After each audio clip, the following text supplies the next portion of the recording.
Welcome to the Hearts Entwined podcast. In this podcast, we'll be having discussions around the secrets which attract lasting, healthy, fulfilling relationships, creating a healthy mindset, and what women should know and understand about men. Introducing your host, Lyn Smith, the Queen of Hearts, relationship expert, trainer, speaker, and best-selling author of the Cupid's Bow technique.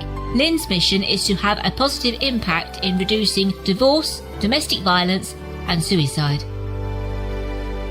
Welcome to the Hearts Entwined podcast. And today, listeners, I've got Coree Sullivan. She's a divorce recovery coach, and we're going to be talking a very fascinating subject today, and that is around how to successfully heal after divorcing a narcissist. And I know this is a very sort of trending topic at the moment, and we're going to be really digging deep into exactly what that is and what the symptoms are, what the traits are, and how you can overcome that situation if you find yourself in it. So warm welcome to you, Coree. Well, thank you, Lyn. It is my honor and pleasure to be here with you today. And mine too, to receive. So getting straight into it, Coree, tell me a little bit about yourself, because I believe you're happy to share your own story around this subject. Yes, fortunately, I have been married just a very brief time to a narcissist, but I have known other people who are narcissists. I had a stepmother that was a narcissist as well. So pretty familiar with the subject and the behavior and that type of thing. I myself have been married and divorced 4 times.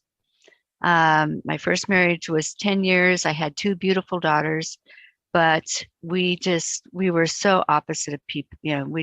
How we ever got married in the first place is both my girls go like, what? They don't get it, because we were really and truly opposite people. The second one was a rebound marriage, which was short-lived as well, was short-lived. And then I married the guy I thought I would be married to forever. And after 9 years of marriage, we were definitely totally on different paths. So we divorced, and then I had another rebound marriage. So I warn you all, everyone, men and women, do not do the rebound marriage after divorce, because it's just harmful to everybody involved. But this fourth one was a narcissist, and I just didn't see the red flags at first, because he hid them very well, which a true narcissist will hide their issues really well until they feel like they have you. And then all the gaslighting and all the behaviors and everything start happening.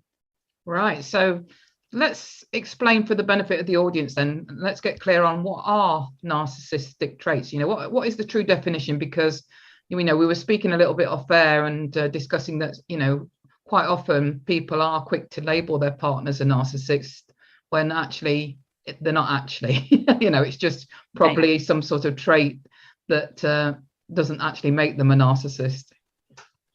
Yeah, I think, we all have things that trigger us and make us angry.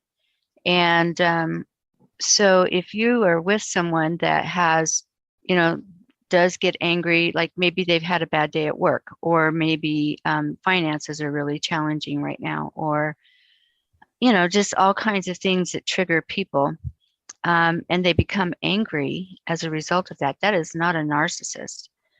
In fact, that would almost make them be relatively normal, because a narcissist, red flags for a narcissist are that they will take no responsibility whatsoever for being wrong.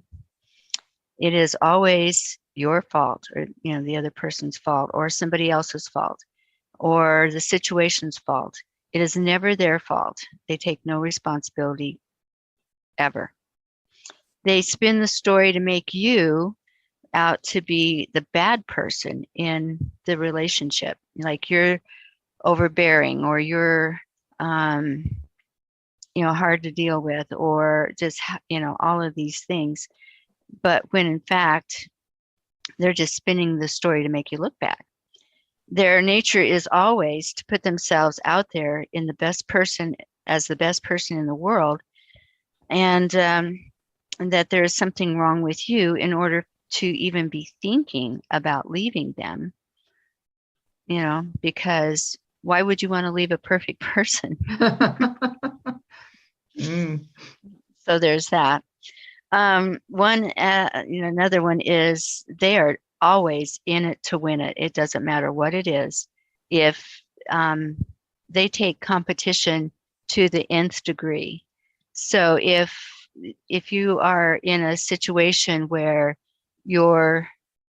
maybe you're wanting to lose weight, and they will do it not because of anything other than they want to lose weight and make you look bad, like you can't lose weight, or you're not losing it as fast as they are, and they will do whatever it takes to make that happen. Or couples get into competitions sometimes for different things, and usually it's lighthearted. However, for the narcissist, it is I will win this because I'm in it to win it, no matter the cost. They will do their very level best to destroy you mentally, emotionally, spiritually, and even physically sometimes. That they become physically abusive, typically at some point in their relationship, simply because that's just part of their power, or they think that's part of their power. And then they take things out on your family members as well. So like if you have children at home, or sisters, brothers, nieces, nephews, parents, they will take it out on the family members as well. And that's when, because they think everyone is fair game for them. And yes, it is a game that they're playing so that they can come out on top. So they might even create the issues that everybody's arguing over, and then come out on top by being the hero, by resolving the issues, but in doing that, they'll spin the truth so that they look good and everybody else looks bad. So they don't even care about facts. Facts don't matter. The material proof doesn't even matter, for that matter. Those things mean nothing to them. Their narrative of being the victim is really all that matters, because they paint themselves as the victim and everybody else is against them, a lot of the times. So if any of those or a couple of those ring true for you, you might be in a relationship, or you might have just finished divorcing or divorced in the past a narcissist. So those are some of the red flags. Yeah, and you explained those very well. And I think it's fair to say that, this doesn't necessarily need to be labeled, as you mentioned, your mother was a narcissist towards men necessarily. Mm-hmm. Yes. Women are narcissists just as many as men, just as much as men. And it's a behavior that they've probably learned from a parent or someone they emulated as they were growing up.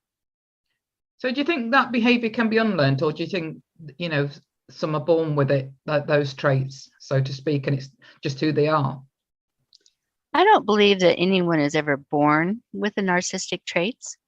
I believe that they do see them and they are mentored to them as they grow up. So they feel like, well, that's who I want to be. I want to win like that person. Or, if it's a parent, or, they side with whichever parent is going to keep them the safest. And Right. sometimes the narcissist doesn't take their behavior out on their biological children. They sometimes, use them as their confidant, kind of get them into their little circle of confidentiality and, pull them in some way. They're very, narcissists are very can be very deceptive, but in a way that you just don't recognize it. A typical pattern is they will do all kinds of things to draw you in. Excuse me, to be somebody that you really want to be friends with, or you fall in love with, or whatever.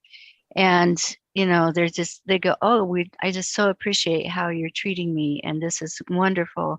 And then once they know they have you, then it's like they want you to do something, but it may be very uncomfortable for you, and doesn't feel right, doesn't seem right, but they want you to do it at all costs. And so they will, what they call, gaslight you, which is ignoring you until you comply.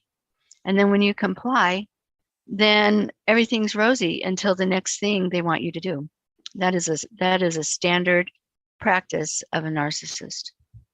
Can you give me some examples of, firstly, what you experienced from your mother as examples of that sort of behavior, and then next what you experienced, which may or may not be different or the same, in your marriage? Well, my mother, it was my stepmother. It was my dad's second wife. And and so what she would do is she would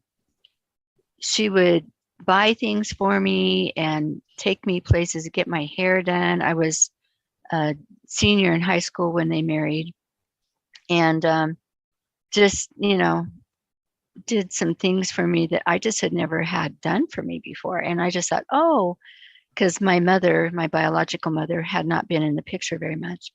So this was like, oh, this is what it's like to have a mom. She goes shopping with me. She takes me to get my hair done, and all these amazing things that I just really wanted to have, have the mother-daughter experience.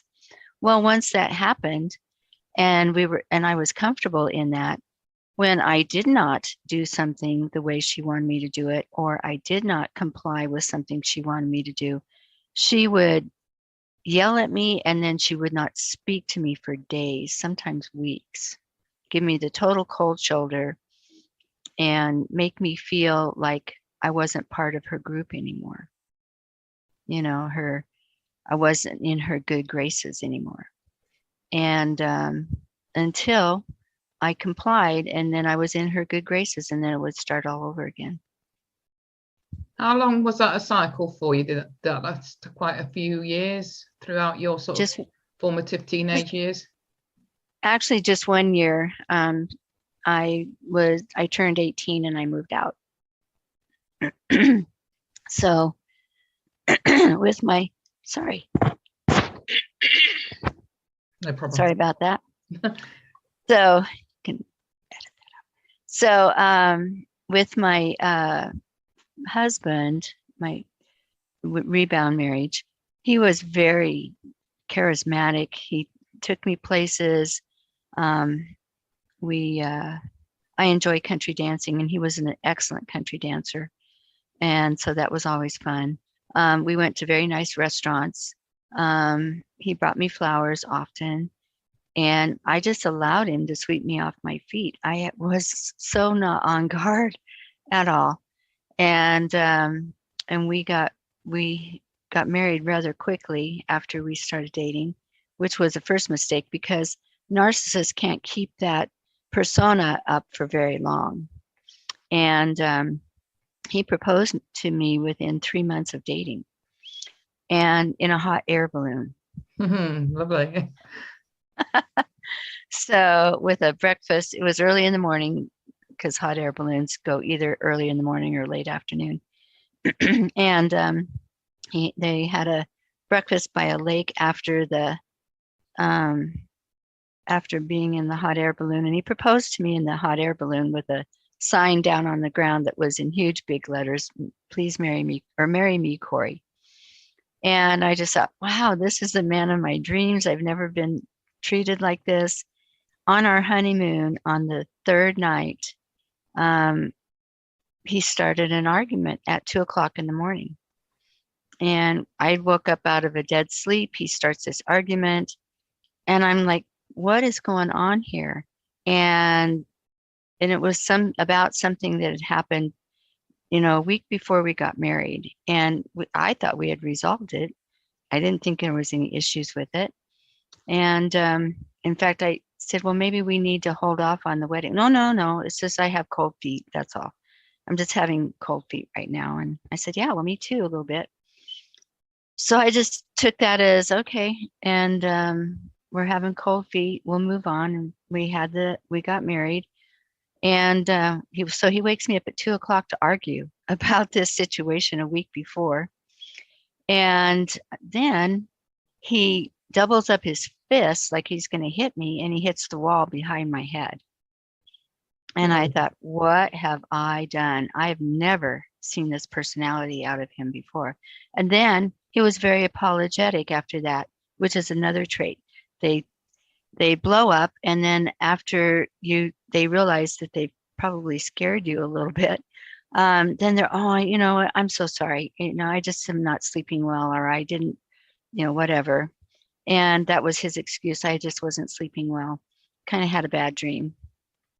But when we got back from our honeymoon, he told me that he had dreamt that he had choked me to death in my sleep.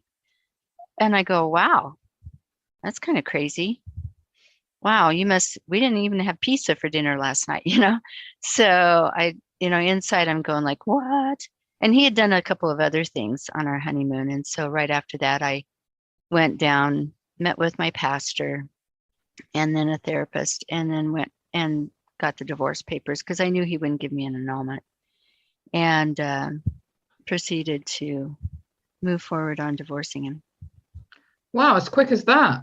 You was, Yeah. I suppose wise enough and savvy enough not to let it go on for years or decades like some people do when they're in unhealthy or toxic relationships. And almost within what sort of short period of time did you sort of get married and divorced or start divorce proceedings? Within 10 days. Wow. Because he had done a couple of other things, and I had done some healing from my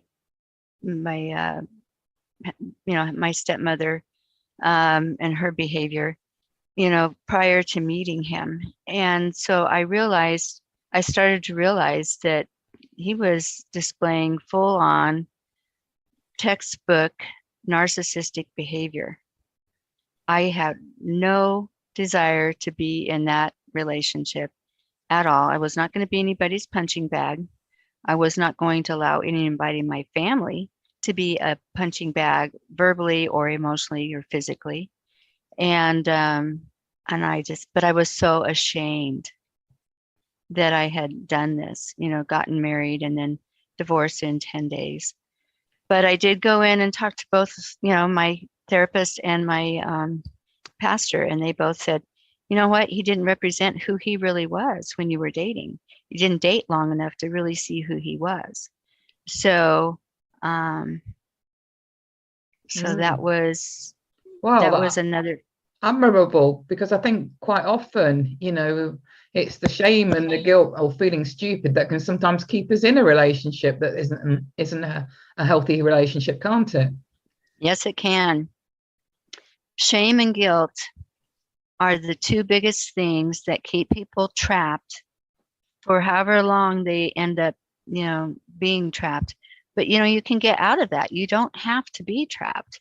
I encourage anybody who's ever feeling trapped to go find, a therapist or a pastor or somebody to really talk to and really start sorting things out. I do come from a faith background, and what I do is based totally on my relationship with Father God, Jesus, and the Holy Spirit. And Father God does not want us to live in shame and guilt. Nowhere in his word does it ever say anything about partnering with shame and guilt. He doesn't ever put shame and guilt on us. Now, I grew up in a church that put shame and guilt on you, but I since have healed from that as well, and to have a healthy relationship. But a good therapist or pastor, or even a good friend, will say, you know, you have nothing to be ashamed of because you were leading with your heart. And whenever you're leading with your heart, you're just being honest and open. And that's really how we're supposed to be able to be. But shame and guilt traps us. Most certainly. What lessons do you think you've learned from each of your relationships? If you go through them one by one, what do you think were the lessons that you got from? Because I do feel that even non-romantic relationships, we learn lessons, but certainly from, you know, our intimate relationships, we learn our biggest lessons. Yeah, we really do learn our lessons from relationships. But, you know, relationships are, you know, they mirror things that, you know, are good for us and things that we need to work on. My first marriage was, I was in a very unsafe situation in my home life. And I was just looking for somebody to love me and be stable. And he was very stable and said he loved me. But he had a lot of wounds too. And so those wounds really were the demise of our marriage. Because I believe he did love me when we first got married. But I also believe that the wounds that he had and the wounds that I had from growing up caused us to not be able to be all that compatible. He was very introverted and I'm extroverted. And so I learned that I was not a good match for someone who was very introverted. And then my rebound marriage was just because I wanted to be loved. I wanted to feel loved. I did not feel love in my first marriage even after the first few weeks, you know, I felt like this is duty, you know, and doing things and of cleaning and doing all the chores and things like that, because he felt that those were women's chores. And so I did them. I grew up doing them because I took care of my dad and my brothers from the time I was 8 years old. So I was used to doing all that. But I just wanted to be loved. And then when my rebound marriage it did last 10 months, but there were a couple of things that came before me or anybody else in his life, and that was golf and gambling. So, and he was not kind to my girls. In fact, he was actually mean. And when I saw him being mean to my girls, that was the end. That was the end of that. My third marriage that I thought would be forever, we did everything well. We did do some shopping together. We did. He worked a lot, so he was very dependable that way, you know, and a good provider. But and we like to go dancing and things. So when we were dating, we would go out and listen to live music and dance and just do a lot of fun things. And, you know, and I really did feel like the way he treated me and the way he talked to me and everything, that he really did love me. And I believe that he did for a while. But again, his wounds kept him from being the very, very best husband he could have been. And I was still dealing with some of my wounds. And so, you know, we ended up just one day, I had to do a meeting, and I came home one evening and he just said, you know, I think we just need to get a divorce. We need to line them up. That was his words. And do a divorce. And we just did it downloaded the paper on the computer and filled it all out. He paid the filing fees, and that was the end of our marriage. So when I met husband number 4, I thought I hit the trifecta because he owned his own business, so he was an entrepreneurial-minded person, just like I am. He was a Christian, grew up. He had a relationship. I just didn't realize it was the relationship he wanted. anyway with the Lord. And he seemed to be a good provider, and we did a lot of fun things, like to dance and all of that. So in my third marriage, after we got married, he didn't want to dance anymore. Like almost immediately after we got married. Well, that's interesting. So Yeah. was he interested before you got married, when you were dating? I mean, was that something you introduced him to because it's something you loved, and do you think he just wanted to do it to please you, sort of thing, in that respect? Yeah. Or do you think those other things relating to it? Yeah, I think he just danced with me because he knew how much I loved it. Oh. So. In one way that's nice, but it's not nice if he then doesn't want to continue with it. Yeah, it doesn't carry into the marriage. You're going, wait a minute, I've been down this road before. So, but I did think, well, occasionally he would dance, but not very often. So anyway, so I've just learned a lot. And here's the thing that I've learned most of all is we're going to have wounds, from early on. And our parents didn't mean to make those wounds, or the teachers or the kids at school. Maybe you were bullied or whatever. Those wounds were perpetrated on you because of how you received them, because they were a violation to you some way, emotionally, physically, whatever, mentally. So, so those wounds we carry into our relationships and our marriages. And if we haven't healed from them, then there will be little triggers from our spouses. And those triggers will undermine our marriage.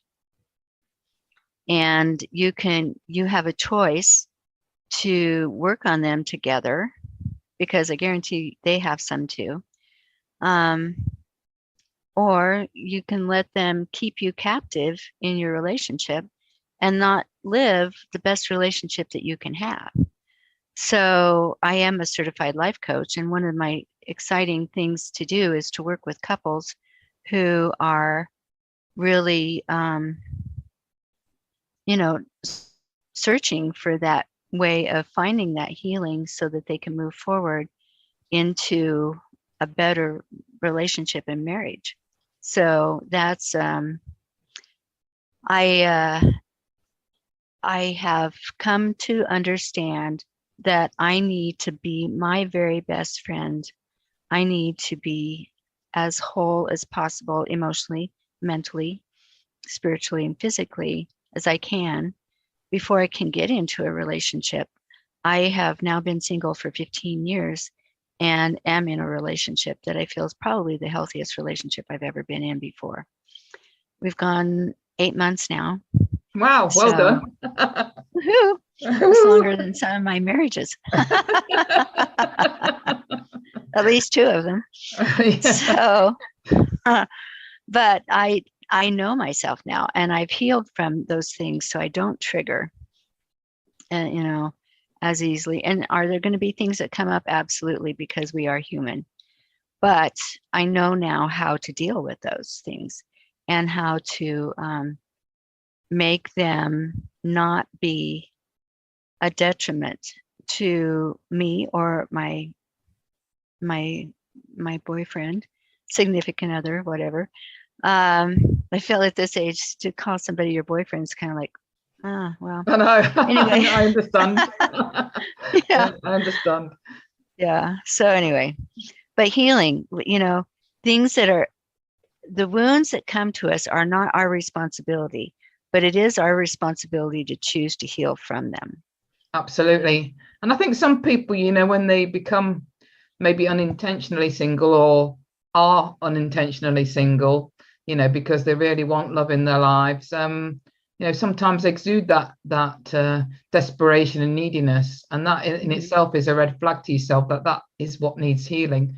Yep. So my advice would be, for anybody that is in a situation where they are unintentionally single, embrace that singleness and really look at probably what's happened in your previous relationships, whether that's romantic or otherwise, that has brought up stuff in inverted commas for you, because those are the things that need healing. And by working on them, you're going to be in a far stronger, better, wiser position to attract a healthy relationship next time. Amen. That is exactly right. Because, two broken people come together does not make a whole person. You need to be a whole person on your own before you can come together and make a whole relationship, because really and truly it's 100% both people putting in, not 50-50, and to make it work. Yeah, I like to say that you need to be the cake and the icing on the cake, and your relationship is just like the cherry on the top. Right, exactly. And your relationship is an extension of who you are individually as well as together. Yeah, and I think sometimes we quite easily want to point the finger of blame at our partner if things are going wrong, and it's quite a natural, I think, human response to do that. But the biggest thing and the kindest thing you can do for yourself is actually look at yourself and think, well, how am I responsible for this being my current situation, isn't it? And that's that key question. Yeah, and it's because it is a huge challenge to divorce a narcissist. How did that go, by the way? Because I'm assuming with you making that decision relatively quickly, it must have really rocked his world to be suddenly, on the end of that decision. Well, first of all, he tried to put the guilt trip on me, saying, well, you're married to me now, and in the eyes of God, we're married, and you can't divorce me. And I said, in the eyes of God, I am not going to be a verbal or a physical punching bag. And no, you did not present yourself as who you said you were. So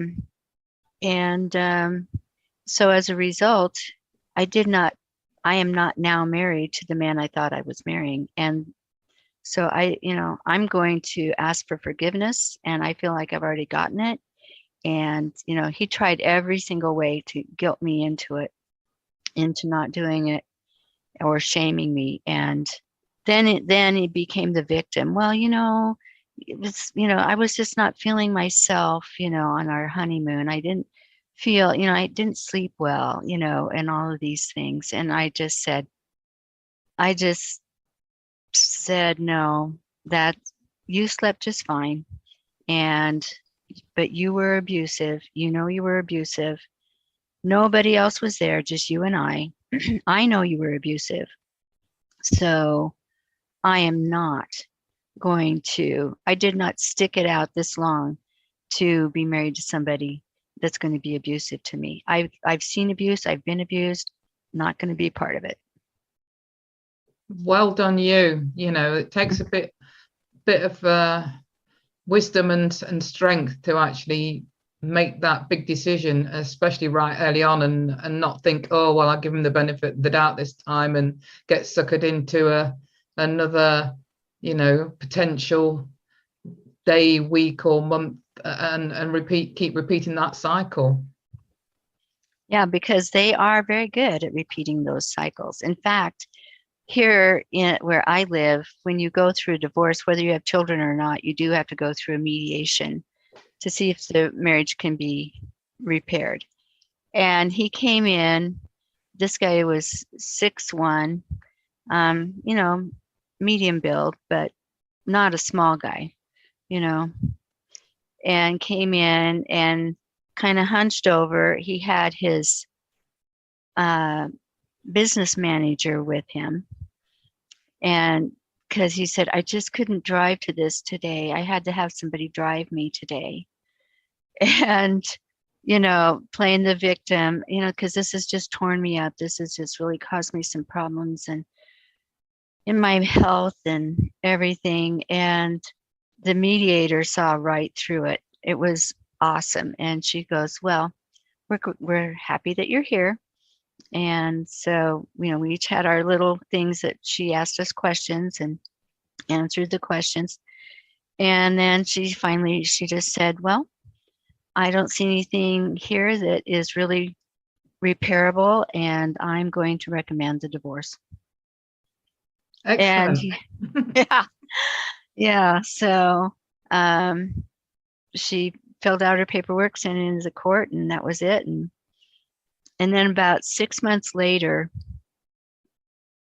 or not even 6 months, on Easter, and maybe it was about 6 months, or probably 4 months actually. I had already had my birthday like a couple of weeks before Easter. And so, but he didn't acknowledge that. I kind of waited to see if there was going to be something. But on Easter, he brought and put bedding plants on my front step saying, no, it was Mother's Day. It was Mother's Day, not Easter. Bedding plants on my front step for Mother's Day. And I was thinking, that is strange, because we're not even married anymore. I just had my birthday a couple of weeks ago, and he didn't acknowledge that, but he did acknowledge Mother's Day. So he was looking for a mom. Well, yeah, maybe. Oh, yeah. So yeah, so for him to acknowledge that. So I did Interesting. have a restraining order against him for about 2 years after our marriage, just so that he couldn't be anywhere around me, because and that was a recommendation of the mediator. So do you have any final words, Coree, to leave the audience with regarding the healing after being in a narcissistic relationship? Well, I really do recommend that you get a good counselor or pastor or friend that you can go to on a regular basis and just talk to.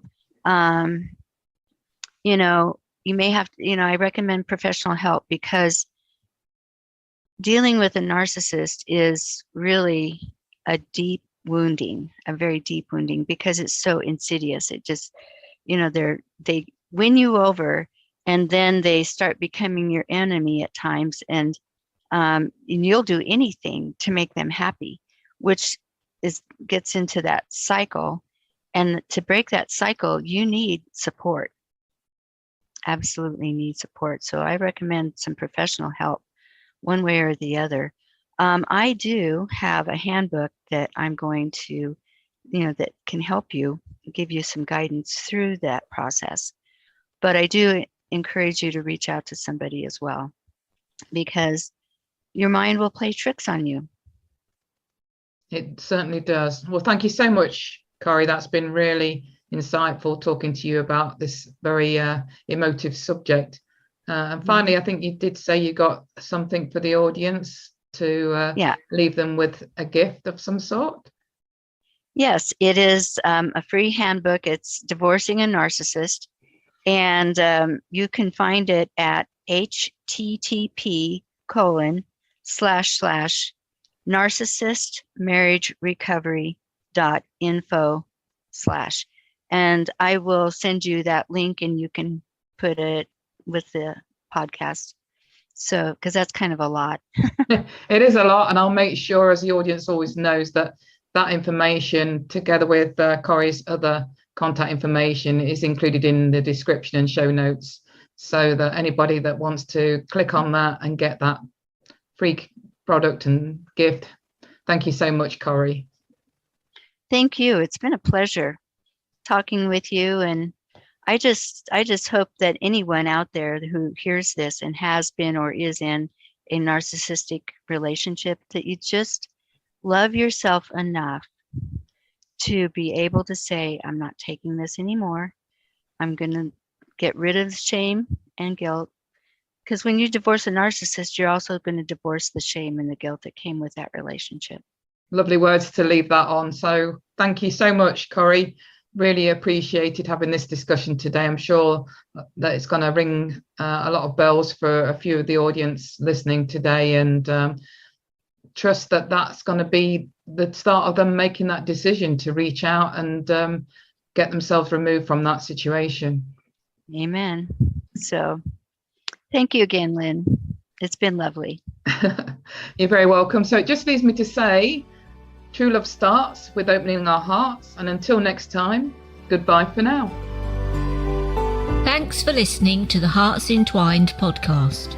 You can follow Lyn via the Facebook group Two Hearts Entwined, or search Lyn Smith, inspirational speaker, at LinkedIn, or email lyn@hearts-entwined.com.